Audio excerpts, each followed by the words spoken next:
મિત્રો, કહાની શરૂ કરું તેના પહેલાં વિડીયો લાઇક કરીને ચેનલ સબસ્ક્રાઇબ કરી દો। કયા શ્રાપને કારણે આ કળિયુગમાં સંતાનો માતા પિતા દુઃખને સમજતા નથી? દર્શક બંધુઓ, એક સમય હતો જ્યારે સંતાનો પોતાના માતા પિતાના ચરણોમાં સ્વર્ગ જોતા હતા। જ્યારે પુત્ર પોતાના પિતાનો અવાજ સાંભળતા પહેલાં તેમને મનને સમજી જતો હતો અને પુત્રી પોતાની માતાની આંખોમાં આંસુ આવે તે પહેલાં જ તેનું દુઃખ વાંચી લેતી હતી। પરંતુ આજે એ જ સંતાનો પોતાના માતા પિતાના વૃદ્ધ થતા ચહેરાઓને અવગણી દે છે, તેમના ધ્રુજતા હાથોને ક્યારેય સારો આપતા નથી, તેમના થાકેલા અવાજોમાં છુપાયેલા દર્દને સાંભળતા નથી। આજનો યુગ માત્ર શરીરનું જ નહીં પણ આત્માનું પણ એકલતા લાવ્યો છે। માતા પિતા ઘરમાં હોય છે પણ જાણે ઘરમાં ન હોય, તેમની હાજરી હવે જરૂરિયાતોની વસ્તુ નથી રહી। મોબાઈલની સ્ક્રીન પર હજારો ચહેરા છે પરંતુ માતા પિતાનો ચહેરો જોવાનો સમય નથી। બહારની દુનિયાની ચિંતા છે પરંતુ એ જ વ્યક્તિ કોઈ ચિંતા નથી જેને પોતાની દુનિયા તલતલ કરીને તમારા માટે બનાવી હતી। આખરે કેમ? શા માટે આજના સંતાનો પોતાના માતા પિતાના દુઃખને સમજતા નથી? શું આ માત્ર સંસ્કારોનો અભાવ છે? ના, આ એક શ્રાપ છે।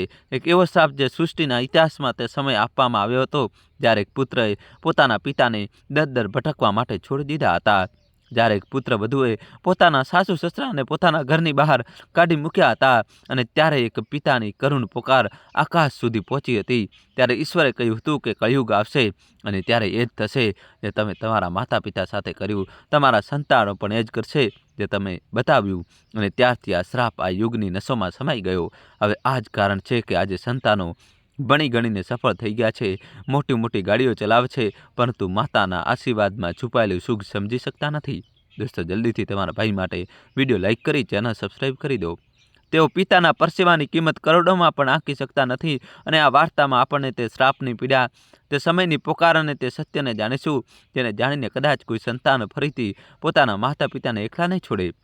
દર્શક બંધુઓ, આજે આપણે કળિયુગના એક એવા રહસ્યને જાણીશું જે કદાચ તમે ક્યારેય સાંભળ્યું નહીં હોય। તો ચાલો તમારો સમય બગાડ્યા વિના કથાનો આરંભ કરીએ। પરંતુ આગળ વધતા પહેલાં તમને જણાવી દઈએ કે ગરુડ પુરાણમાં સ્પષ્ટપણે કહેવામાં આવ્યું છે કે ભલે તે કોઈ કથા હોય કે કોઈ શીખ, જો તેને વચ્ચે છોડી દેવામાં આવે તો તે પાપની શ્રેણીમાં આવે છે। તેથી હું મારા તમામ ભાઈઓ અને બહેનોને નમ્ર વિનંતી કરું છું કે કૃપા કરીને આ કથાને અંત સુધી અવશ્ય સાંભળો અને જો તમે એક સાચા સનાતની છો તો અમારી ચેનલને સબસ્ક્રાઇબ જરૂર કરો। નીચે જય શ્રી રામ લખીને હું મારા આશીર્વાદ અને સમર્થન આપી રહ્યો છું। તો ચાલો હવે શ્રી હરિની કૃપાથી આ વાર્તા શરૂ કરીએ। આ કથા એ સમયની છે જ્યારે પ્રેમમાં, ધર્મ અને મર્યાદામાં ઊંડા મૂળ હતા। જગતપુર વિસ્તારમાં એક જમીનદાર રહેતા હતા જેમનું હૃદય ખૂબ જ ઉદાર, મધુર અને પુણ્યથી ભરેલું હતું। તેમની પત્ની પણ દેવી સમાન હતી, અત્યંત ધાર્મિક, સહનશીલ અને સેવા ભાવનાવાળી। ભગવાને તેમને 7 સંતાનોના વરદાન આપ્યો હતો, 5 પુત્રો અને 2 પુત્રીઓ। 5 પુત્રો મોટા હતા અને બંને પુત્રીઓ નાની હતી। જમીનદારજીએ પોતાના 5 પુત્રો અને મોટી પુત્રી સુનીતાના લગ્ન ઈશ્વરની કૃપાથી સારા કુળમાં કરાવી દીધા હતા। સુનીતાનું સાસરું પણ તેમના પોતાના ઘર જેવું જ હતું, સંસ્કાર, માન, મર્યાદા અને સમૃદ્ધિમાં સમાન। તે પોતાના સાસરામાં ખૂબ જ સુખી અને પ્રસન્ન હતી। 5 પુત્ર વધુઓ પણ ઉત્તમ કુળમાંથી આવી હતી। તે સૌ ગુણોથી સંપન્ન હતી, સુંદરતામાં, સેવામાં અને મર્યાદામાં। તેમણે સાસુ સસરાની સેવાને પોતાનો ધર્મ માન્યો અને ક્યારેય કોઈ ફરિયાદનો મોકો આપ્યો નહીં। ઘરમાં શાંતિ, શ્રદ્ધા અને સુખની નદી વહેતી રહી। હવે ફક્ત સૌથી નાની પુત્રી પ્રીતિના લગ્ન ચિંતા જમીનદાર સાહેબને રહી ગઈ હતી। પ્રીતિ અત્યંત સુંદર અને ગુણોથી ભરપૂર હતી, કારણ કે તે સૌથી નાની હતી, તેથી બધાનો લાડ અને સ્નેહ તેના પર જ વરસતો હતો। માતા પિતા, ભાઈ ભાભી બધા તેને આંખોનો તારો માનતા હતા। આ અપાર પ્રેમથી પ્રીતિ થોડી હઠેલી અને અધીરી બની ગઈ હતી। તેને જે જોઈતું તે ઘરવાળા તરત જ પૂરું કરી દેતા હતા। આ કારણે તે રાહ જોતા શીખી નહોતી અને ક્યારેક સ્વાર્થી પણ બની જતી હતી। પરંતુ જો આ એક દોષને છોડી દઈએ તો પ્રીતિ દરેક દ્રષ્ટિએ ઉત્તમ કન્યા હતી, જેવી કન્યા કોઈ તપસ્યાનું ફળ હોય। જમીનદારજી હવે ઈશ્વરને એ જ પ્રાર્થના કરતા હતા કે તેમને એવો વર મળે જે પ્રીતિના રૂપ અને ગુણને યોગ્ય હોય અને જે તેમના કુળની મર્યાદા અને પ્રતિષ્ઠાને અનુરૂપ હોય। એ સમયે ઈશ્વરીય સંયોગથી તેમને પ્રતાપપુરના જાગીરદાર શ્રી રાજવીરસિંહના એકમાત્ર પુત્ર સંદીપ વિશે સમાચાર મળ્યા। સંદીપ ગુણ, કુળ, વ્યવહાર અને સંપન્નતા દરેક દ્રષ્ટિએ એક ઉત્તમ વર હતો। જમીનદારજીએ સંત સમાન પંડિતજીને પ્રીતિનો રિશ્તો લઈને રાજવીરજી પાસે મોકલ્યા। પંડિતજીએ જ્યારે નમ્રતાથી આ પ્રસ્તાવ મૂક્યો ત્યારે રાજવીરસિંહે તેને સહર્ષ સ્વીકાર કર્યો। રાજવીરસિંહ અને જમીનદારજી પહેલાથી એકબીજાને જાણતા હતા। બંને પરિવારો ધર્મ, સન્માન અને સંસ્કૃતિમાં સમૃદ્ધ હતા। સંદીપની એક બહેન સુમન પણ હતી। જેના લગ્ન પહેલાં જ થઈ ચૂક્યા હતા. હવે ફક્ત સંદીપના લગ્ન થવાના બાકી હતા. જ્યારે બંને પરિવારોને એકબીજાના સંસ્કાર, મર્યાદા અને સ્થિતિને સમજ્યા ત્યારે કોઈ પણ દેખાડા વિના સહજ ભાવથી આ સંબંધ નક્કી થઈ ગયો. આ એ સમય હતો જ્યારે લગ્ન ફક્ત રૂપ અને રંગથી નહીં, પરંતુ આત્માના ગુણો, કુળના સંસ્કારો અને પારિવારિક મર્યાદાથી જોડાયેલા હતા. પ્રીતિ અને સંદીપ વિશે તેમના પિતાઓએ જે પણ કહ્યું તે બધું જ ભગવાનની ઈચ્છા માનીને સ્વીકાર કરી લેવાયું. બંનેના લગ્ન ખૂબ જ શુભ મુહૂર્તમાં મંત્રોની દિવ્યતા અને સંસ્કારોની મહિમા સાથે પૂરી વિધિ વિધાનથી સંપન્ન થયા. લગ્ન પછી વિદાયનો પાવન સમય આવ્યો. વિદાય એક ક્ષણ હોય છે જ્યાં એક કન્યા પોતાના જીવનના આગલા અધ્યાયમાં પ્રવેશ કરે છે અને પરિવાર તેને આશીર્વાદની થાળી સાથે વિદાય આપે છે. તે સમયે ખોઈચો આપવાની પરંપરા નિભાવવામાં આવે છે. કુળદેવતાના ચરણોમાં બેસાડીને દુલ્હનના આંચળમાં વિશેષ વસ્તુઓ મૂકવામાં આવે છે. રંગબેરંગી દાન, હળદરની ગાંઠ, તણ જેને ઘાસ કહેવાય છે, સિંદૂરમાં રંગેલી દુર્વા અને કેટલાક ચાંદી સોનાના સિક્કા. આ બધાનો પોતાનો દિવ્ય અર્થ હોય છે. દુર્વા જીવનમાં હરિયાળી, શાંતિ અને સમૃદ્ધિનું પ્રતીક છે. દાન સંસ્કૃતિ અને ધન ધ્યાનનું સંકેત છે. હળદર સુખ, શાંતિ અને મંગળનું પ્રતીક હોય છે. સિંદૂર સૌભાગ્યનું ચિહ્ન હોય છે અને સિક્કા માતા લક્ષ્મીનું સ્વરૂપ માનવામાં આવે છે. જ્યારે કન્યાના આંચળને આ વસ્તુઓથી ભરવામાં આવે છે ત્યારે તેને ફક્ત ભૌતિક વસ્તુઓ નહીં, પરંતુ પુણ્ય, આશીર્વાદ અને ભાવનાઓની ભેટ મળે છે. આ ખોઈચો જેને ખોલવાનું સૌભાગ્ય મળે છે તે તેના ભાગ્યનો ભાગીદાર હોય છે. મોટે ભાગે આ અધિકાર સાસરામાં નણંદને મળે છે અને જો નણંદ ન હોય તો જેઠાણી આ કાર્ય કરે છે. પ્રીતિના ખોઈચાને ખોલવાનો અધિકાર તેને નણંદ સુમનને હતો. જે કંઈ પણ તે ખોઈચામાં મૂકવામાં આવશે તે સુમનને મળશે.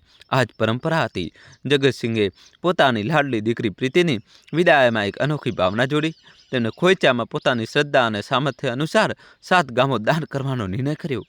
આ ફક્ત સંપત્તિ નહોતી, આ એક પિતાનો પોતાની દીકરી પ્રત્યે ભાવાત્મક સમર્પણ હતો. તેમણે વિધિપૂર્વક 7 ગામોના દાનપત્ર બનાવ્યા અને તેને ખોઈચામાં અન્ય સામગ્રી સાથે મુકાવ્યા. ચારેય બાજુ પ્રશંસા થઈ રહી હતી. જુઓ, જગતસિંહે પોતાની પુત્રીને ખોઈચામાં 7 ગામો આપી દીધા. આ બધું સાંભળીને બધાના મન ભાવ વિભોર થઈ ગયા, પરંતુ પ્રીતિનું હૃદય ચિંતિત હતું. તે વિચારવા લાગી કે આટલી મોટી સંપત્તિ તેની નણંદને મળી જશે, અને આ વિચારતા વિચારતા તે વ્યાકુળ થઈ ગઈ. દોસ્તો, કહાનીમાં હવે નવો ટ્વિસ્ટ આવશે. છેલ્લા સુધી જોજો અને વિડીયોને લાઈક કરી દો.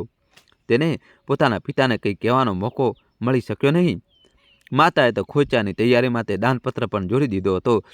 પછી એક ક્ષણમાં પ્રીતિએ નિર્ણય લીધો. તેને પોતાના રૂમમાં જઈને ચૂપચાપ 21 સોનાની મોહરો કાઢી અને તેમને ખોઈચામાં મૂકી દીધી.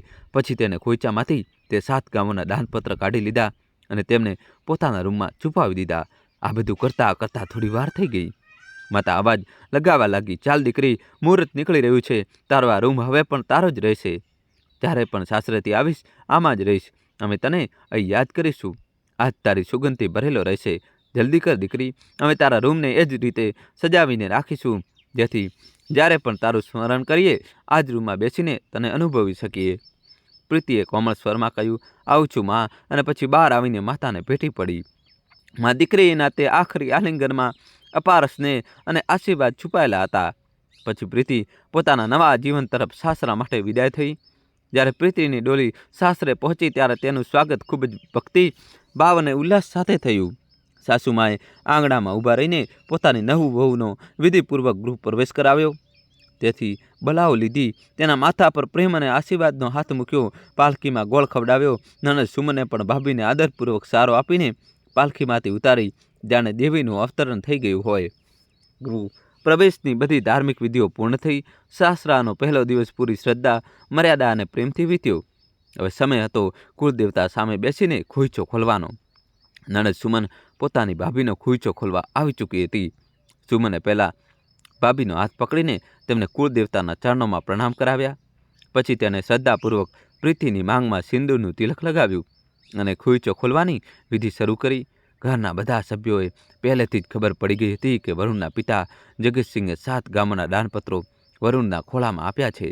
બધા વાત જાણતા હતા અને બધાની નજર હવે ખોળા પર હતી. જ્યારે સુમન એ ખોળો ખોલ્યો ત્યારે તેમાં પૂજાની અન્ય સામગ્રી સાથે 21 સોનાની મોહરો હતી, પરંતુ 7 ગામોના દાનપત્રોના કોઈ કાગળ ન હતો.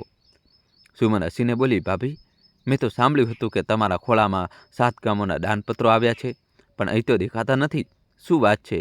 પ્રીતિ શાંત રહી અને કંઈ બોલી નહીં. તેના ચહેરા પર મૌન છવાઈ ગયું. થોડી જ વારમાં ઘરમાં ખળબળાટ મચી ગયો. લોકો પૂછવા લાગ્યા, શું ખોળામાં ખરેખર તે પત્ર નથી? શું આ વાત માત્ર એક અફવા હતી? જે કહેવામાં આવ્યું તે સાચું ન હતું? આ વાત રાજવીરસિંહ સંદીપના પિતા સુધી પણ પહોંચી. તેમણે શાંત મનથી કહ્યું, આ શક્ય નથી. જગતસિંહ જેવા ધર્મનિષ્ઠ અને સત્યવાદી વ્યક્તિ જૂઠું બોલી શકે નહીં. જો તેમણે કહ્યું છે કે ખોળામાં 7 ગામો આપ્યા છે તો ચોક્કસ આપ્યા જ હશે. તેમણે તો અમારી પાસે કંઈ માગ્યું પણ ન હતું, છતાં પણ આટલું બધું આપ્યું. દોસ્તો, કહાની છેલ્લા સુધી જોજો અને તમારા ભાઈ માટે વિડીયો લાઈક કરીને ચેનલ સબસ્ક્રાઈબ કરી દો. જે વ્યક્તિ કંઈ પણ માગ્યા વગર આટલા આદરપૂર્વક કન્યાને વિદાય આપી શકે તે ખોળામાં જૂઠાણું શા માટે કરશે? પરંતુ કેટલાક લોકોએ સવાલો ઉઠાવવાનું શરૂ કર્યું અને વાત ધીમે ધીમે ખોટી દિશામાં આગળ વધવા લાગી. આ બધું સાંભળીને સંદીપ ખૂબ દુઃખી થયો. તેને તેના પિતાને કહ્યું, પિતાજી, હું પોતે જ આ જાણવાની કોશિશ કરીશ કે ખરેખર શું થયું છે. તમે આ સમયે ધીરજ રાખો. સંદીપની માતા પણ આ વાતને વધુ વધવા દેવા માંગતા ન હતા. તેમણે બધા સગા સંબંધીઓને કહ્યું, ભાઈઓ અને બહેનો, આ વાત કેટલી સાચી છે તે આપણે જાણતા નથી, પણ ખોળામાં પત્ર તો હશે જ.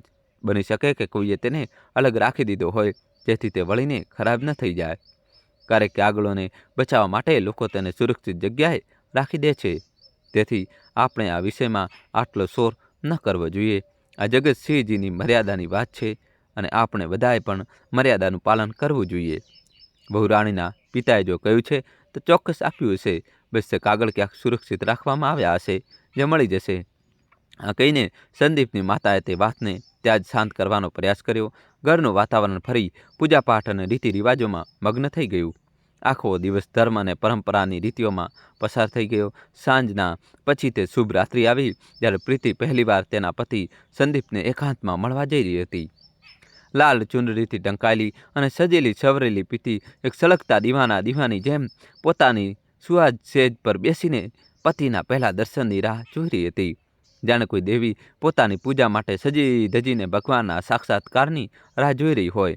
સંદીપ રૂમમાં આવ્યો. તેની આંખોમાં શ્રદ્ધા અને સ્નેહનો પ્રકાશ હતો. તેણે પ્રેમપૂર્વક પ્રીતિનો ઘૂંઘટ ઉઠાવ્યો અને ખૂબ જ કોમળ ભાવથી તેને પોતાની પાસે બેસાડી. સંદીપે મધુર સ્વરમાં કહ્યું, પ્રીતિ, તું ખરેખર ખૂબ સુંદર છે. હું પોતાને અત્યંત ભાગ્યશાળી માનું છું કે મને તારો સાથ મળ્યો. હવે તારા 2 કુળોની મર્યાદા, આદર અને ધર્મનો ભાર છે, પરંતુ આ ભાર નહીં, આ સેવા છે, અને તેમાં હું તારી સાથે દરેક પગલે ઊભો રહીશ. પ્રીતિ, બસ એક વિનંતી છે. એવું કોઈ કામ ન કરતી જેનાથી બંને કુળોની પ્રતિષ્ઠા પર કોઈ આંચ આવે. પ્રીતિએ ધીમેથી માથું નમાવીને જવાબ આપ્યો, હું પૂરો પ્રયાસ કરીશ કે પરિવારની મર્યાદા જાળવી રાખું. થોડી ક્ષણો માટે મૌન રહ્યું. પછી સંદીપે વાત આગળ વધારી, પ્રીતિ, મને ખબર છે કે તારા ખોળામાં 7 ગામોનો દાનપત્ર હતો. તે ક્યાં છે? કે પછી માજીએ તેને અલગથી સુરક્ષિત રાખી લીધો હતો? પ્રીતિએ શાંત સ્વરમાં જવાબ આપ્યો, મને જે પણ સામગ્રી ખોળામાં મળી હતી તે બધું મારી સાથે જ હતું. મેં તો કંઈ પણ અલગ જોયું નથી. સંદીપે થોડી ચિંતા સાથે પૂછ્યું, તો પછી તે દાનપત્ર ક્યાં ગયો? શું તને ખબર નથી? પ્રીતિ બોલી, મને ખરેખર ખબર નથી કે 7 ગામોનો તે દાનપત્ર ક્યાં ગયો. માએ પણ તેમાંથી કંઈ કાઢ્યું ન હતું. સંદીપનું મન વિચલિત થવા લાગ્યું. તેને કહ્યું, તો શું મારા સસરાજીએ અસત્ય કહ્યું હતું? શું તેમણે જે વાત કહી તે માત્ર કહેવાની હતી? મને તો એ જાણકારી મળી હતી કે તેમણે પોતે જ તે પત્ર બનાવડાવ્યો હતો અને ખોળામાં રાખવાનો નિશ્ચય કર્યો હતો. તો પછી તે પત્ર ક્યાં છે? પ્રીતિ ધીમેથી બોલી, સંદીપજી, મને આ 7 ગામોની વાતોનો કંઈ ખબર નથી. સંદીપ ગંભીર થઈ ગયો. તેને કહ્યું, પ્રીતિ, તું સમજી રહી છે ને? જો આ દાનપત્ર ન મળ્યો તો મારા પિતાજીની અને તેમના આખા કુળની પ્રતિષ્ઠા પર પ્રશ્નો ઊભા થશે.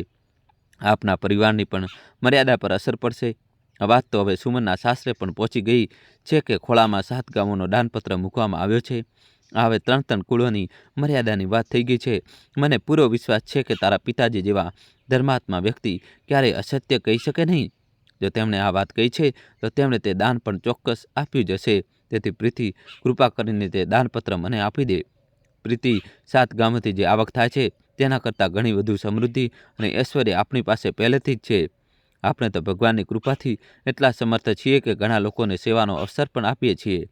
અહીંની બધી સંપત્તિની તો એકમાત્ર હકદાર છે, કારણ કે હું મારા માતા પિતાનો એકમાત્ર વારસદાર છું. તને જીવનમાં કોઈ પણ વસ્તુની કોઈ કમી નહીં હોય. બસ મારી એક પ્રાર્થના છે, તું તે 7 ગામોનો લોભ ન કરતી. પ્રીતિ, આ વિષય હવે માત્ર ધનનો નહીં પણ કુળની મર્યાદાનો બની ચૂક્યો છે. પ્રીતિએ શાંત પરંતુ દૃઢ સ્વરમાં કહ્યું, શું તમે વિચારો છો કે તે દાનપત્ર મેં છુપાવી રાખ્યો છે? સંદીપજી, સંદીપે સંયમ રાખીને જવાબ આપ્યો, આ વિચારવા કે અનુમાન લગાવવાની વાત નથી પ્રીતિ. મને પૂરો વિશ્વાસ છે કે તે દાનપત્ર તારી પાસે જ છે અને તું તેને આપવા માંગતી નથી. હું વારંવાર કહી રહ્યો છું, તે 7 ગામોના લોભમાં ન પડ પ્રીતિ. તે લાલચ છોડી દે, તે દાનપત્ર કાઢ અને સુમનને આપી દે. આ રીતે 3 કુળોની મર્યાદા જળવાઈ રહેશે, તારા પિયરની, આપણા પરિવારની અને સુમનના સાસરાની. આ હવે માત્ર ધનનો વિષય નથી પ્રીતિ, આ ધર્મ અને પ્રતિષ્ઠાની વાત છે. દોસ્તો, કહાની છેલ્લા સુધી જોજો, નવો ટ્વિસ્ટ આવશે. વિડીયો લાઇક કરી ચેનલ સબસ્ક્રાઈબ કરી દો.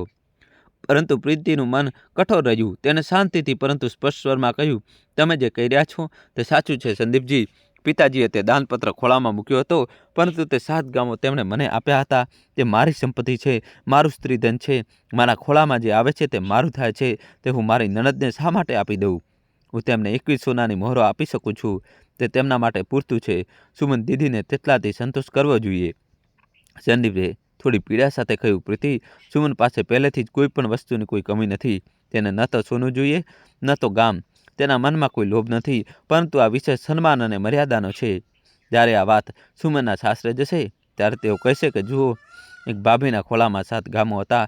કેટલું સન્માન વધશે, તારું પણ, અમારું પણ અને સુમનનું પણ. તેથી હું ફરીથી વિનંતી કરું છું કે તે દાનપત્ર આપી દે.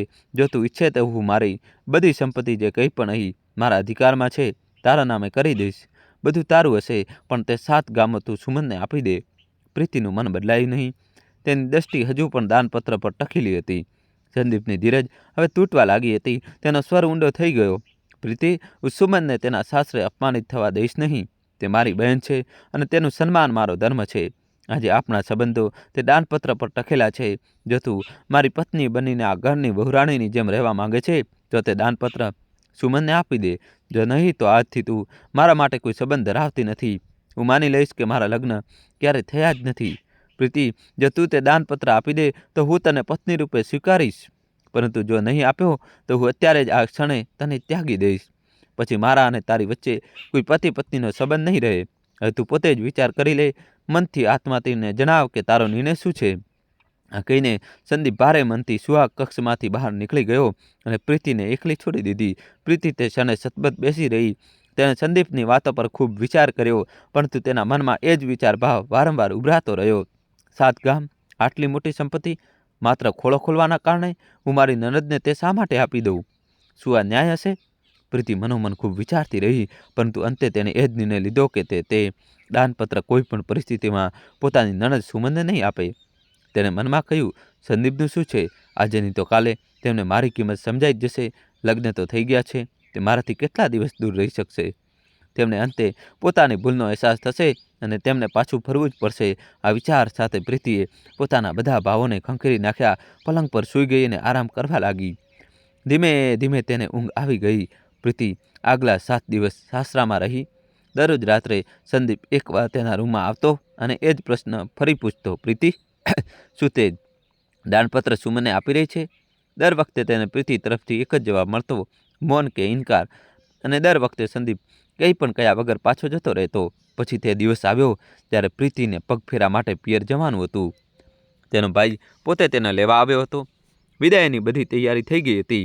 વિદાય વખતે સંદીપ એકવાર ફરી પ્રીતિને મળ્યો. તેની આંખોમાં થાક અને મનમાં એક અંતિમ આશા હતી. તેને કહ્યું, પ્રીતિ, હું છેલ્લી વાર તારી સામે વિનંતી કરી રહ્યો છું. કૃપા કરીને તે દાનપત્ર સુમનને આપી દે. પ્રીતિએ પહેલાંની જેમ શાંત ભાવથી જવાબ આપ્યો, હું કેટલી વાર કહું સંદીપજી, તે પત્ર મારો છે, તે મારું સ્ત્રીધન છે. હું તેને કોઈને આપી શકું નહીં. સંદીપે હવે ઊંડો શ્વાસ લેતા કહ્યું, તો પછી ઠીક છે પ્રીતિ, તું તારું સ્ત્રીધન તારી પાસે જ રાખ, પરંતુ પછી આ ઘરમાં ફરી પગ મૂકતી નહીં. દોસ્તો, કહાનીમાં હવે નવો ટ્વિસ્ટ આવશે. અંત સુધી જોજો ને ચેનલ સબસ્ક્રાઈબ કરી દો. એ મારો ને તારો કોઈ સંબંધ રહ્યો નથી. પ્રીતિએ કોઈ જવાબ આપ્યો નહીં. તે તેના ભાઈ સાથે પિયર ચાલી ગઈ. રસ્તા પર તેના ભાઈને કંઈ પણ અજુગતું લાગતું રહ્યું. તેને લાગતું હતું કે જાણે કંઈક અનકહ્યું રહી ગયું છે, પરંતુ તેને તે સમયે પ્રીતિને કોઈ પ્રશ્ન કર્યો નહીં. પિયર પહોંચ્યા પછી શરૂઆતના 2-3 દિવસ પ્રીતિ બધાને મળવામાં, વાતો કરવામાં અને ઘરના કામોમાં વ્યસ્ત રહી. પરંતુ 3જા દિવસે તેના ભાઈએ તેને પોતાની પાસે બેસાડી અને ખૂબ સ્નેહથી પૂછ્યું, પ્રીતિ, તારા સાસરે મને કંઈક અલગ લાગ્યું. તેને બધા મારાથી કંઈક છુપાવી રહ્યા હતા. બધા થોડા અસહજ હતા. તેમનો વ્યવહાર પણ કંઈક વિચિત્ર લાગતો હતો. ત્યાં કોઈ વાત તો થઈ છે ને, જે આપણને ખબર નથી. બધા, બહેન, શું વાત છે? પ્રીતિએ હસીને જવાબ આપ્યો, કંઈ નહીં ભાઈ, તમે ચિંતા ન કરો, તે મારો વ્યક્તિગત વિષય છે, હું બધું સંભાળી લઈશ. ભાઈએ ઘણીવાર સમજાવ્યું, ખૂબ પ્રેમથી જાણવા માંગ્યું, પરંતુ પ્રીતિએ કંઈ પણ જણાવ્યું નહીં. તે ચૂપ રહી. ધીમે ધીમે સમય પસાર થતો ગયો. 1 મહિનો વીતી ગયો. શાસ્ત્રામાંથી કોઈ સંદેશો આવ્યો નહીં, કોઈ બોલાવ્યો નહીં. પિતા અને ભાઈ બંને હવે સાચી વાત સમજવા લાગ્યા હતા. તેમને લાગવા માંડ્યું કે કંઈક એવું ચોક્કસ થયું છે જે ઠીક નથી અને કદાચ ઘણું બધું બગડી ચૂક્યું છે. પ્રીતિ સાથે વારંવાર પ્રેમ અને ધીરજથી વાત કરવા છતાં જ્યારે તેને કંઈ ન જણાવ્યું, ત્યારે તેના ભાઈએ શ્રદ્ધા અને સૌજન્ય સાથે સંદીપને ઘરે બોલાવવાનું આમંત્રણ મોકલ્યું. લગ્ન પછીનો પહેલો બોલાવ્યો હતો, પરંતુ સંદીપે કોઈ કામનું બહાનું બનાવીને આપવાનો ઇનકાર કરી દીધો. સમય પસાર થતો ગયો અને ધીમે ધીમે પૂરા 6 મહિના વીતી ગયા, પરંતુ ન તો કોઈ સંદેશ આવ્યો, ન કોઈ બોલાવ્યો, ન કોઈ સમાચાર. હવે પિતા, માતા, ભાઈ અને ભાભી બધા ચિંતિત થઈ ગયા કે આખરે એવું શું થયું છે. દીકરીને સાસરે મોકલવાનું પણ હવે મુશ્કેલ લાગી રહ્યું હતું. મન ડગમગાવા લાગ્યું. તે પરિસ્થિતિમાં જગતસિંહજીને પોતાના બંને દીકરાઓને પ્રીતિના સાસરે મોકલ્યા, જેથી સાચી વાતની ખબર પડી શકે.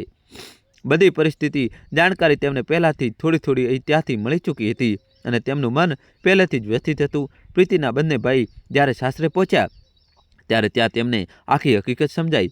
તેમણે પ્રેમપૂર્વક સંદીપને કહ્યું, સંદીપજી, વાત તો બહુ નાની હતી. ફક્ત 7 ગામના એક દાનપત્રની જો તે સુમનને આપવાનો હતો તો અમે સુમન બહેનને તેના બદલામાં 70 ગામ પણ આપી દેત. તે અમારી પણ તો બહેન જેવી છે. આ તો સન્માનની વાત હતી, ભેટની વાત હતી. સંદીપે શાંત સ્વરમાં જવાબ આપ્યો, ભાઈ, તમે મારાથી મોટા છો, હું તમને પ્રણામ કરું છું, પરંતુ એક વાત પૂછું છું, શું પ્રીતિ પોતાના સાસરેથી દાન સ્વીકારશે? ના, નહીં સ્વીકારે. એવી જ રીતે મારી બેન સુમનને પણ કંઈ નથી જોઈતું. તેને લાલચ નથી, તેને ફક્ત તે સ્નેહપૂર્ણ સુકન જોઈતું હતું જે ખોઈચામાં મળે છે. જો તે 7 ગામ દુલ્હનના ખોઈચામાં હોત અને તે ભાભી પાસેથી મળત તો તેને પોતાનું સૌભાગ્ય માનત. પરંતુ હવે તમે ભલે 70 ગામો આપો, આખી રિયાસત આપો, તે તેને નહીં લે. સુકનનું સ્થાન કોઈ વૈભવ નહીં લઈ શકે. ભાઈ, આપવા માટે તો અમે પણ ઘણું બધું આપી શકીએ છીએ, પરંતુ આ ખોઈચાનો પ્રશ્ન છે, નણંદના અધિકારનો. મેં પ્રીતિને આ જ કહ્યું હતું. બદલામાં મારી આખી સંપત્તિ તેના નામે કરવા તૈયાર હતો, પરંતુ તે તૈયાર ન થઈ. શું કહું ભાઈ, તમે બધા મોટા સંસ્કારી, ધર્મપ્રેમી અને મર્યાદિત છો. મને ભય છે કે ક્યાંક મારા શબ્દો તમારી ગરિમાને ઠેસ ન પહોંચાડે. એટલે ક્ષમા ચાહું છું. હું હવે આ વિષયમાં કંઈ કહી શકતો નથી. વિદાયના સમયે પણ મેં પ્રીતિને આગ્રહ કર્યો હતો કે તે દાનપત્ર આપી દે, પરંતુ તેણે ન આપ્યું. તેને આપણા દાંપત્યને ઠુકરાવી દીધું. તેને આપણા સંબંધ કરતાં તે 7 ગામ વધારે પ્રિય લાગી રહ્યા હતા. એટલે હવે હું તેને બોલાવી શકતો નથી. તમે તેને કહી દો કે હવે તેનો મારા પર કે મારા ઘર પર કોઈ અધિકાર રહ્યો નથી. હું ટૂંક સમયમાં જ બીજા લગ્ન કરવાનો છું. લગ્ન પછી પ્રીતિના પાછા ફરવાનો કોઈ માર્ગ પણ બાકી નહીં રહે. આ કહીને સંદીપે પ્રીતિના ભાઈઓ સાથે હાથ જોડીને માફી માંગી અને ત્યાંથી ચાલ્યો ગયો. બંને ભાઈ આવાક રહી ગયા, સતબત અને શોકથી ભરેલા. આ શું કરી દીધું પ્રીતિએ? પોતાના જ હાથે પોતાનો સંસાર ઉજાડી દીધો. કેટલો સ્નેહાળ પતિ, કેટલા આદરણીય સાસુ સસરા, જેમણે બધું સહન કરીને પણ તેના વિરુદ્ધ એક શબ્દ પણ ન કહ્યો, અને તે બધાને ઠુકરાવી રહી છે. પ્રીતિના સસરાને તેમણે આગ્રહ કર્યો, થોડો સમય આપો, અમે પ્રીતિને સમજાવીને આ મામલો સુલઝાવવાનો પૂરો પ્રયાસ કરીશું. દોસ્તો, કહાની અંત સુધી જોજો. હવે નવો ટ્વિસ્ટ આવશે. વિડીયો લાઈક કરી દો. પ્રીતિના સસરાએ ઉદારતાથી જવાબ આપ્યો, અમે પણ આ જ ઈચ્છીએ છીએ કે આ વાત અહીં જ સુલઝાઈ જાય. સુમન તો બધું ભૂલી ચૂકી છે અને ભાભીને માફ કરી ચૂકી છે. તેને પોતાના ભાઈ સંદીપને પણ કહી દીધું છે કે તે તેના પર કોઈ દબાણ ન લાવે. તેને ખોઈચાની કોઈ ભેટ નથી જોઈતી, પણ સંદીપે હવે તેને પોતાના આત્મસન્માનનો વિષય બનાવી લીધો છે. તે પ્રીતિના ઘરે આવવા પણ નથી ઈચ્છતો. મેં પોતે તેની સાથે વાત કરી છે, પણ તે માનતો નથી. હું તેને ખોટો પણ નથી ઠેરવી શકતો. આજે જો એક નાની વાતમાં વહુરાણી આટલી કઠોર બનીને સંબંધ તોડી દે, તો કાલે જ્યારે આ આખી જાગીર તેની પાસે હશે તો તે કેવી રીતે તેને સાચવી શકશે? જ્યારે હૃદય જ નાનું હોય તો પ્રજાનો ન્યાય કેવી રીતે થશે? તમે કૃપા કરીને પ્રીતિ બેટીને સમજાવો. અમે હજી પણ તેનું સન્માન કરીએ છીએ અને તેને અવસર આપવા ઈચ્છીએ છીએ. વિદાય લઈને બંને ભાઈ પાછા ફર્યા. ઘરે પહોંચતા તેમણે જ્યારે આ વાતો પિતા અને આખા પરિવારને કહી તો બધા જાણે મૌન થઈ ગયા. પિતા જગતસિંહજી, જે અત્યાર સુધી મૌન હતા, આ સાંભળીને ક્રોધિત થઈ ઉઠ્યા. તેમનો ચહેરો ક્રોધથી લાલ થઈ ગયો અને તેમણે પ્રીતિને બોલાવીને ઠપકો આપવાનું શરૂ કરી દીધું. પ્રીતિ, તું ખોઈચાને પોતાનું સ્ત્રીધન કેવી રીતે કહી શકે છે? ખોઈચામાં જે કંઈ પણ હોય તે ખોલનારનું હોય છે, તો પછી દાનપત્ર તારું કેવી રીતે હોઈ શકે? તે તેના પર પોતાનો અધિકાર કેવી રીતે સમજી લીધો? તે તો તારું હતું જ નહીં, એટલે તું તે દાનપત્ર તારી નણંદ સુમનને આપી દે અને તારો ગૃહસ્થ આશ્રમ સંભાળી લે. સંદીપે કંઈ પણ ખોટું નથી કહ્યું પ્રીતિ, તેને તે જ કહ્યું જે સાચું હતું. તું વિચાર, જો સુમનની જગ્યાએ તું હોત તો શું તને ખરાબ ન લાગત? પરંતુ પ્રીતિએ આ વાતને પોતાના સ્વાભિમાન સાથે જોડી લીધી. તેને કહ્યું, જુઓ પિતાજી, મને અહીં આવ્યાને 6 મહિનાથી વધારે થઈ ગયા છે. શું સંદીપજીએ એકવાર પણ પૂછ્યું કે હું કેવી છું? શું તેઓ મને લેવા આવ્યા? શું સાસુ સસરાએ કોઈ ખબર લીધી? નથી લીધી ને? તો પછી હવે હું તે ઘરે કેવી રીતે જઈ શકું? હું નહીં જાઉં. તે 7 ગામ તેમની પાસે રહે કે મારી પાસે, મને કોઈ ફરક નથી પડતો, પરંતુ આ મારું સ્વાભિમાન છે. જ્યાં સુધી સંદીપજી પોતે મને લેવા નહીં આવે, હું સાસરે નહીં જાઉં. પિતા બોલ્યા, દીકરી, તે તને લેવા નહીં આવે, પ્રીતિએ સ્પષ્ટ કહ્યું, તો પછી હું પણ નહીં જાઉં. આ જ મારો નિર્ણય છે. પિતાએ બહુ શાંતિથી સમજાવ્યું, પ્રીતિ, ભૂલ તો તારી હતી. તેમને હજી પણ સંદેશ મોકલ્યો છે કે જો તું દાનપત્ર સુમનને આપી દે તો તેઓ તને લેવા આવી જશે. દીકરી, હજી પણ સમય છે, તે પત્ર આપી દે. પ્રીતિએ કહ્યું, હું દાનપત્ર આપી દઈશ, પરંતુ તમે તેને પાછું રાખી લો, પરંતુ હવે હું તે ઘરે નહીં જાઉં. શું આપણા સંબંધની કિંમત ફક્ત તે દાનપત્રથી હતી? જો તેમણે મારા સાથેના સંબંધને ન માન્યો તો હવે હું કેવી રીતે જાઉં? પિતા બોલ્યા, દીકરી, તે પણ તો સંબંધની કદર ન કરી. એક નાની વાતને લઈને તે સંબંધ તોડી નાખ્યો. હજુ પણ લોકો છે, વાત માની લે પ્રીતિ. પ્રીતિએ કહ્યું, ના પિતાજી. પિતા વારંવાર સમજાવતા રહ્યા, પણ પ્રીતિએ એક પણ વાત ન માની. તે ઉઠીને પોતાના રૂમમાં જતી રહી. તેને પિતાની વાતોની કોઈ અસર ન થઈ. હવે ઘરમાં બધા લોકો પ્રીતિથી થોડા દૂર રહેવા લાગ્યા.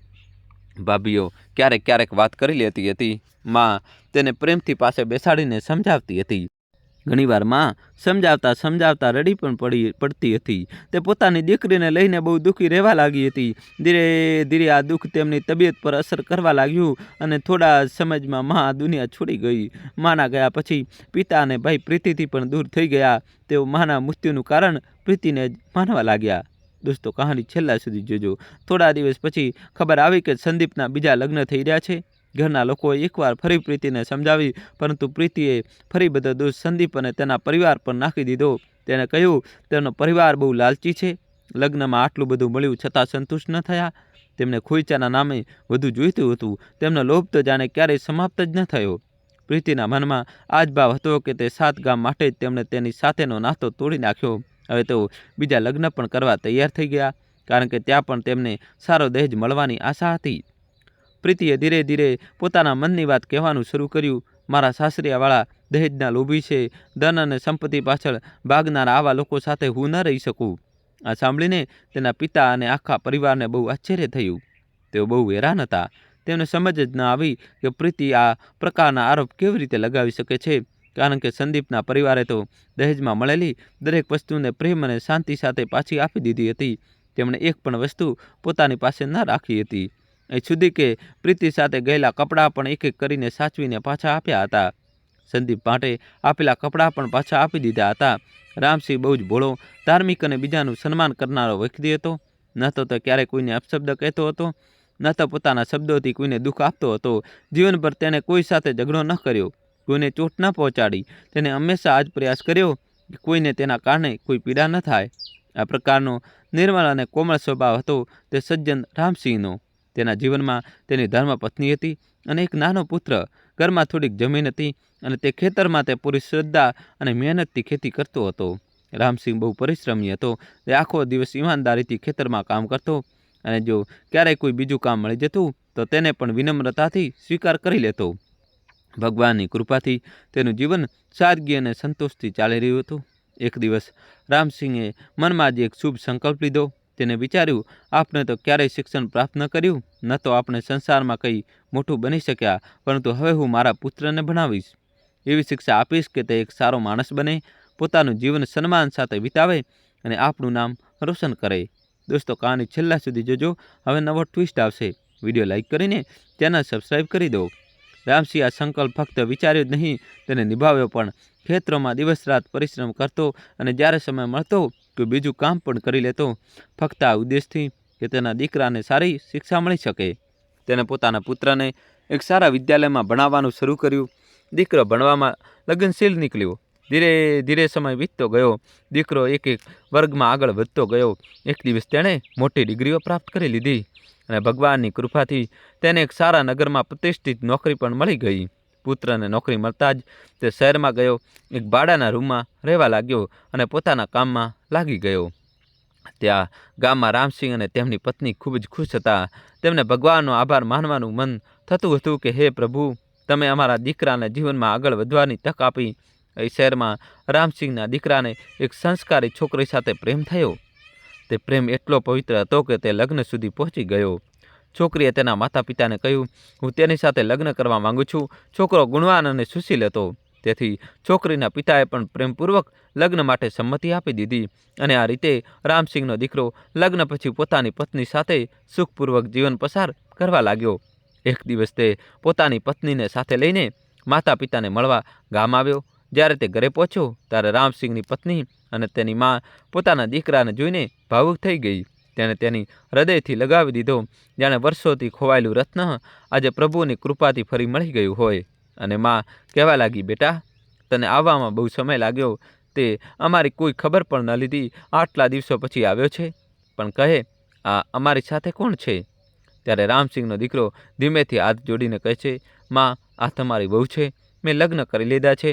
મિત્રો, દીકરાના મુખેથી આ સાંભળીને પહેલાં તો માતા પિતાના ચહેરા પર ખુશીની એક રેખા દોડી ગઈ, પણ પછી તે સ્મિત ધીમે ધીમે ઝાંખું પડી ગયું અને ચહેરા પર થોડી ઉદાસી છવાઈ ગઈ. દીકરાએ પૂછ્યું, માં, શું વાત છે? તમે બંને આટલા શાંત કેમ થઈ ગયા? તમારા ચહેરા પર ઉદાસી કેમ છે? ત્યારે માતા પિતાએ ધીમેથી કહ્યું, બેટા, તે અમને જણાવ્યા વિના જ લગ્ન કરી લીધા. અમને ખબર પણ ના આપી.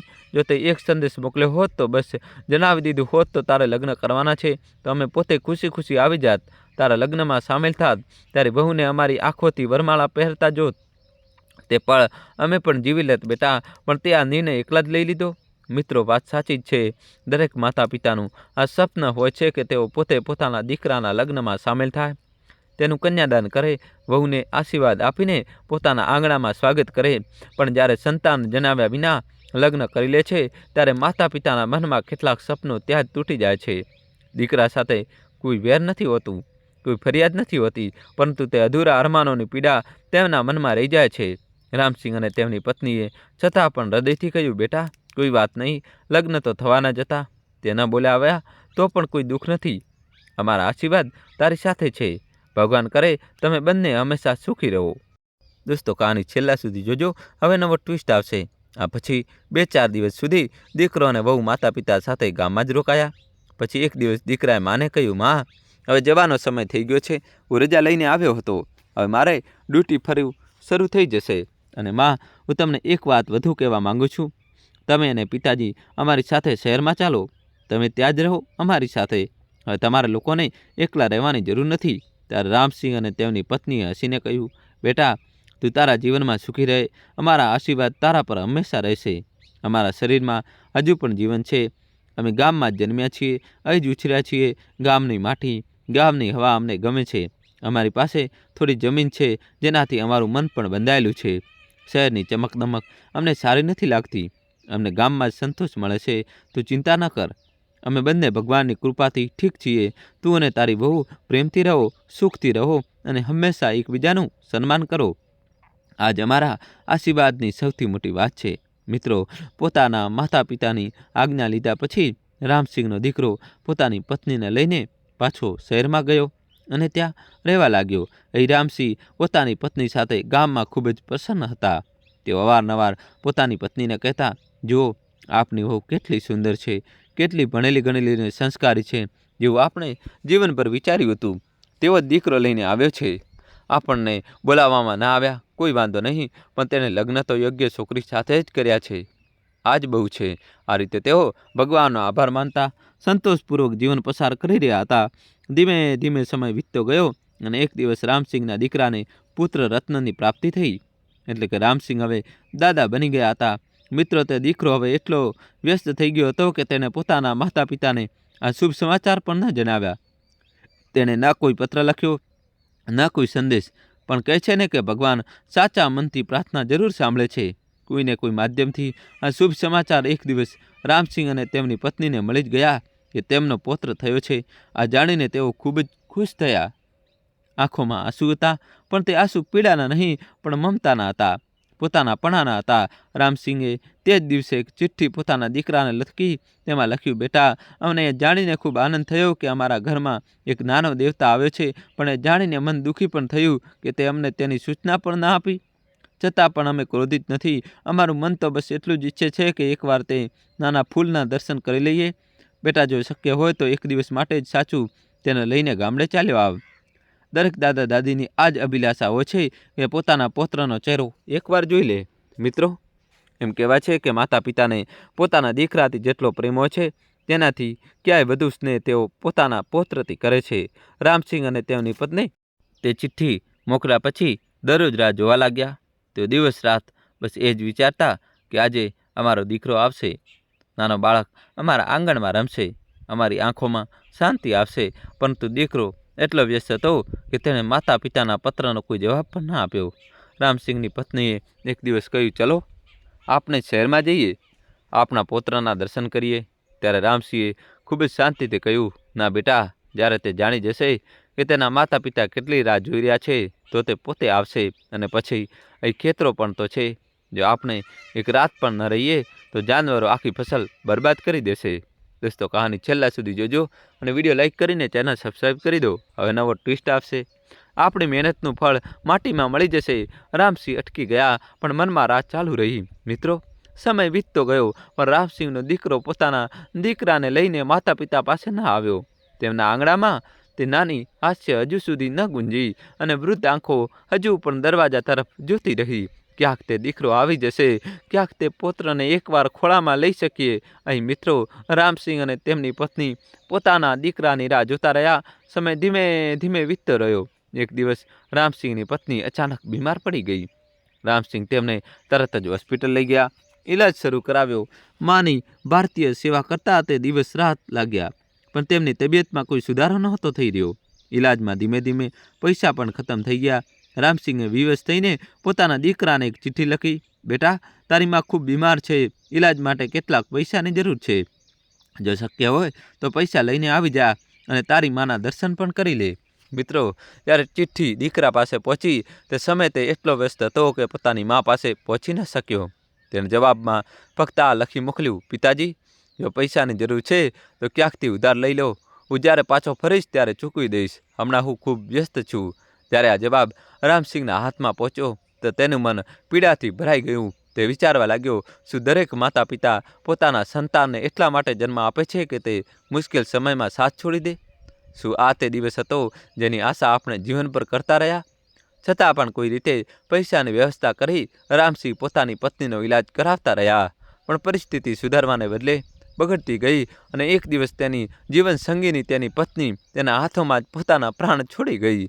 મિત્રો, જ્યારે પત્નીનું અવસાન થઈ ગયું, રામસિંહ અંદરથી તૂટી ગયા. તેમની આંખો સૂની થઈ ગઈ, તેમનું સંસાર ઉજ્જડ થઈ ગયું. તે વિચારતા રહ્યા, આપણો દીકરો ના આવ્યો, તેની માં દુનિયા છોડી ગઈ અને તેને એટલો પણ સમય ન મળ્યો કે તે પોતાની માના અંતિમ દર્શન કરી શકે. શું આટલી વ્યસ્તતા પણ ઠીક હોય છે? રામસિંહે એકાંતમાં બેસીને ખૂબ રડ્યા. પછી મનને સંભાળતા પોતાની પત્નીના અંતિમ સંસ્કાર કર્યા. હવે તે બિલકુલ એકલા રહી ગયા હતા. એક સૂનું ઘર, એક સૂનું જીવન. મિત્રો, કહેવાય છે કે સંતાનનું વધુ વ્યસ્ત થવું સારું નથી હોતું, પણ એટલું પણ વ્યસ્ત થઈ જવું કે માતા પિતાને છોડી દેવા પડે, આ કમનસીબીની વાત છે. એવી સંતાન જે પોતાના માતા પિતાના દુઃખમાં સાથ ના આપે, તેમની સેવા ન કરે, તેમના આંસુઓને ન સમજે, તેના માટે ધિક્કાર જ છે. રામસિંહ હવે એકલા ખેતરોમાં જતા, કામ કરતા અને રાત્રે ચૂપચાપ રડતા. મનમાં એક પીડા હતી જે કોઈને કહી શકાતી નહોતી. આ રીતે દિવસો વીતતા રહ્યા. પછી એક દિવસ રામસિંહના દીકરાને સમાચાર મળ્યા કે જે માને તે બીમાર સમજી રહ્યો હતો તે હવે આ સંસારમાં નથી રહી. આ સાંભળતા જ દીકરો ગભરાઈ ગયો. તે પોતાની પત્ની અને દીકરાને લઈને ગામ આવ્યો. ઘરે પહોંચતા જ તે પિતાના ચરણોમાં પડી ગયો, ખૂબ રડવા લાગ્યો અને બોલ્યો, પિતાજી, મને માફ કરી દો. અમારાથી બહુ મોટી ભૂલ થઈ ગઈ. અમારી માં અમને છોડીને ચાલી ગઈ અને અમે એટલી મોટી ભૂલ કરી બેઠા કે તેમના અંતિમ દર્શન પણ ન કરી શક્યા. હું એટલો વ્યસ્ત થઈ ગયો કે માની પીડાને પણ સમજી ન શક્યો. રામસિંહે ઊંડો શ્વાસ લીધો, દીકરાના માથા પર હાથ મૂક્યો અને કહ્યું, હવે રડવાથી શું ફાયદો બેટા? તારી માં તો સંસાર છોડી ચૂકી છે. તે હવે પાછી ફરીને નહીં આવે.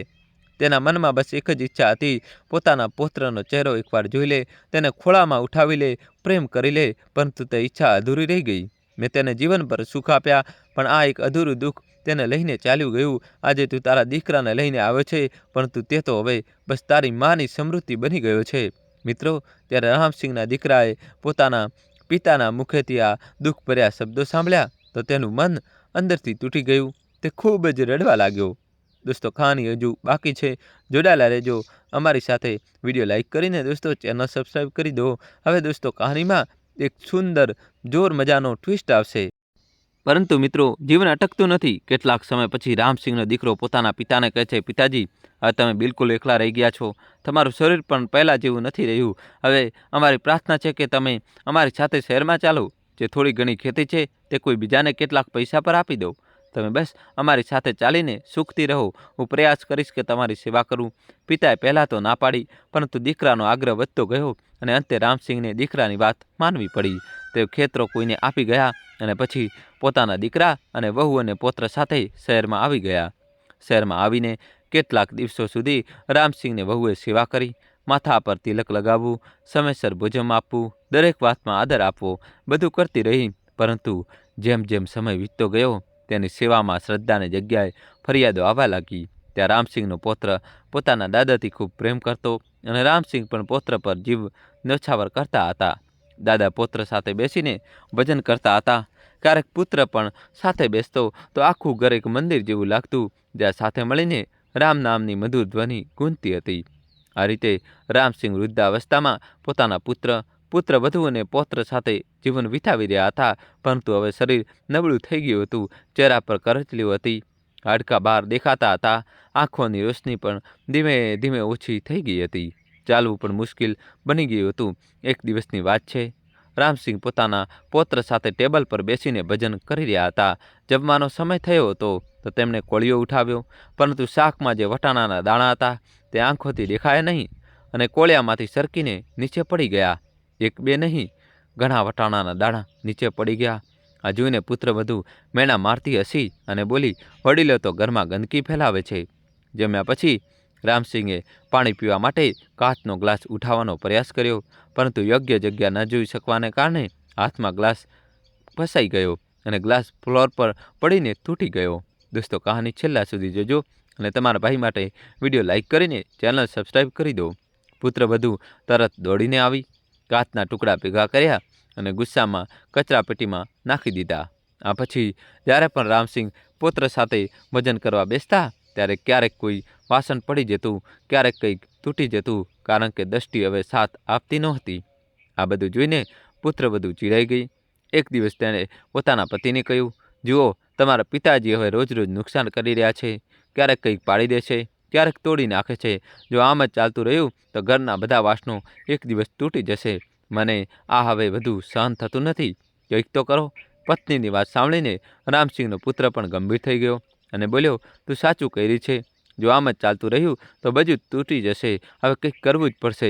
મિત્રો, પછી શું થયું? રામસિંહનો પુત્ર એક જૂનું લાકડાનું ટેબલ જે ઘરના ખૂણામાં રાખેલું હતું તેને બહાર કાઢે છે અને ઘરના એક ખૂણામાં મૂકી દે છે. પછી તે લાકડાના વાસણો બજારમાંથી લઈને આવે છે અને તેમાં જ ભોજન પીરસીને પોતાના વૃદ્ધ નેત્રહીન પિતાને તે ટેબલ પર બેસાડીને કહે છે, હવે તમે અહીં જ ભોજન કરજો. આજથી તમે આ જ લાકડાના ટેબલ પર લાકડાના વાસણોમાં ભોજન કરશો. તમે દરરોજ કંઈક ને કંઈક પાડી દો છો. વાસણો તૂટી જાય છે. તેથી હવેથી હું તમારા માટે લાકડાના વાસણો જ લાવ્યો છું, જેથી જો પડી પણ જાય તો તૂટે નહીં.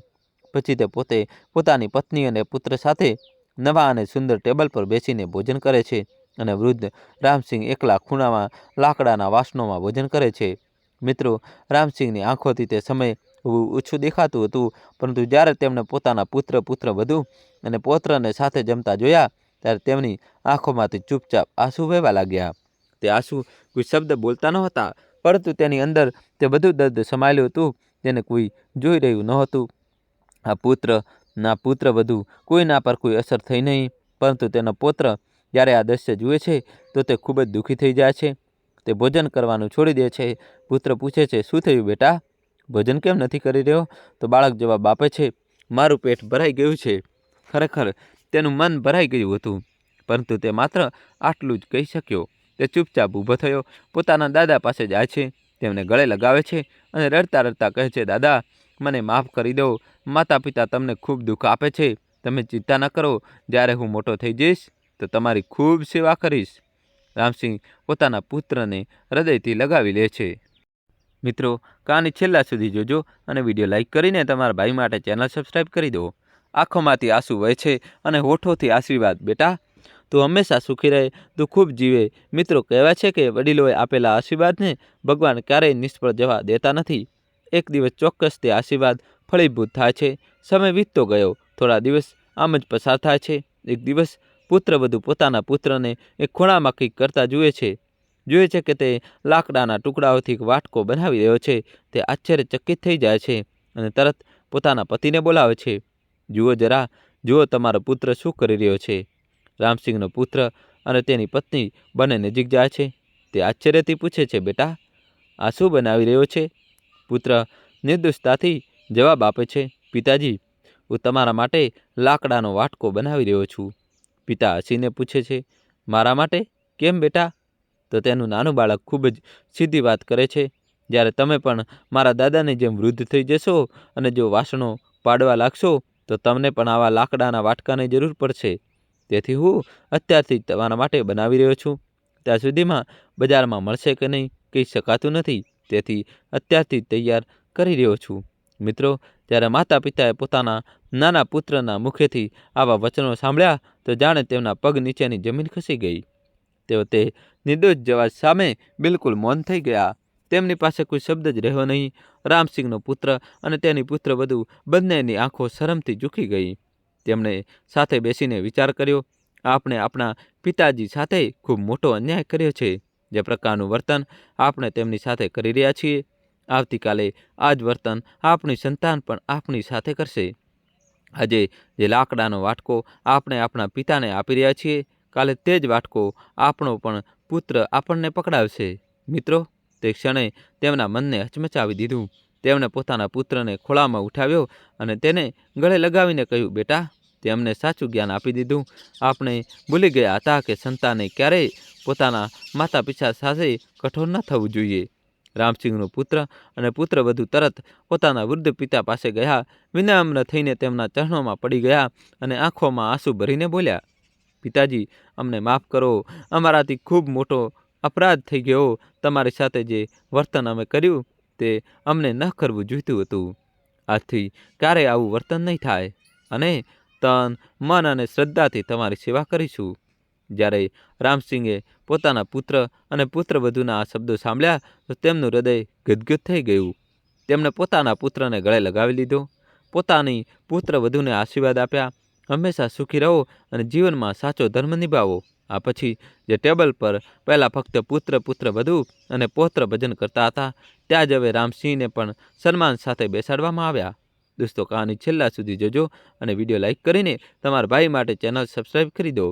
પુત્રએ પોતાના હાથે તેમને તે ટેબલ પર બેસાડ્યા અને બધાએ સાથે મળીને ભજન કર્યું. રામ નામની ગુંજથી તે ઘર મંદિર બની ગયું. હવે રામસિંહનો પુત્ર અને પુત્રવધુ તન, મન, સેવા અને સન્માનથી પોતાના વૃદ્ધ પિતાની સેવા કરવા લાગ્યા. રામસિંહનું મન આનંદથી ભરાઈ ગયું. મિત્રો, આ ફક્ત એક વૃદ્ધ પિતાની કથા નથી, આ એક શીખ છે, એક સાચો દર્શન છે જે આપણને જણાવે છે કે જો આપણે આપણા વૃદ્ધ માતા પિતાની સેવા કરીશું, તેમને પ્રેમ, આદર અને સ્નેહ આપીશું તો આપણી સંતાન પણ આપણને તે જ આપશે. પરંતુ જો આપણે આપણા માતા પિતાને અવગણીશું, તેમને દુઃખ આપીશું તો નિશ્ચિત જ ભવિષ્યમાં તે જ વાટકો, તે જ વર્તન આપણી સામે આવશે. કારણ કે જીવન એક દર્પણ છે. જેવું આપણે કરીએ છીએ તેવું જ પાછું આવે છે. મિત્રો, આ કથાનો આ જ તાત્પર્ય છે. જો તમે તમારા જીવનમાં સુખ ઈચ્છો છો, વૃદ્ધાવસ્થામાં તમારા બાળકો પાસેથી સેવા અને સન્માન ઈચ્છો છો, તો આજે જ તમારા માતા પિતાની સેવા કરો, તેમને પ્રેમ આપો અને તેમના ચરણોમાં શ્રદ્ધા રાખો. કારણ કે જ્યારે શરીર થાકી જશે, જ્યારે આંખો નબળી થઈ જશે, જ્યારે એકલતા ઘેરી લેશે, ત્યારે ફક્ત એક સંતાનની સેવા જ સંજીવની બને છે. જો તે સમયે તમારા પુત્ર તે જ લાકડાનો વાટકો તમારી સામે મૂકી દે તો પછી પસ્તાવાનો સમય પણ નહીં રહે. એટલા માટે મિત્રો, સમયસર સેવા કરો, પ્રેમ આપો અને ધર્મ નિભાવો. તો મિત્રો, આ હતી એક વૃદ્ધ પિતાની સાચી કથા, તેના દુઃખ, તેની પીડા અને તેનું સન્માન. દર્શક મિત્રો, રામસિંહ જે આખી જિંદગી ઈમાનદારીથી કમાતા રહ્યા, સંતાન માટે સપના જોતા રહ્યા, તેના શિક્ષણ, લગ્ન, સુખ માટે દરેક બલિદાન આપતા રહ્યા. જ્યારે તે પિતા વૃદ્ધાવસ્થાની છાયામાં પહોંચ્યા ત્યારે તે જ પુત્રએ જેના માટે તેણે જીવનભર પરિશ્રમ કર્યો તેને ખૂણામાં લાકડાના ટેબલ પર લાકડાના વાસણોમાં એકલા બેસાડી દીધા. આ દૃશ્ય માત્ર વાર્તાનું નથી, આજના લાખો માતા પિતાનું આ વાસ્તવિકતા છે. હવે સવાલ એ ઊભો થાય છે કે આવું શા માટે? પહેલું, સ્વાર્થની આંધળી દોડ. આજની સંતાન પોતાના જીવન, કરિયર, સુખ સુવિધા, ધન અને પ્રતિષ્ઠામાં એટલી લીન થઈ ગઈ છે કે તેને લાગે છે કે માતા પિતા બોજ છે. જે લોકોએ તેમને ચાલતા શીખ્યું તે જ હવે તેમને થાક લાગવા માંડ્યા છે. બીજ, સંસ્કારોની કમી. જે ઘરમાં રામ નામ, સેવા ભાવ અને આદરની વાતો થતી નથી, જ્યાં ભજનની જગ્યાએ મોબાઈલ અને ટીવી, જ્યાં દાદી નાનીની વાર્તાઓની જગ્યાએ રીલ્સ અને ગેમ્સ, ત્યાં સંતાનને માતા પિતાનો ત્યાગ યાદ નથી રહેતો. ત્રીજું, સંવેદનાઓની કમી. આજની શિક્ષણ અને સમાજે બુદ્ધિ તો આપી દીધી છે, પરંતુ હૃદયમાંથી કરુણા છીનવી લીધી છે. આંખોમાં ચમક છે, પણ માતાની આંખોના આંસુ દેખાતા નથી. કાનમાં ઇયરફોન છે, પણ પિતાને કણસવાનો અવાજ સંભળાતો નથી.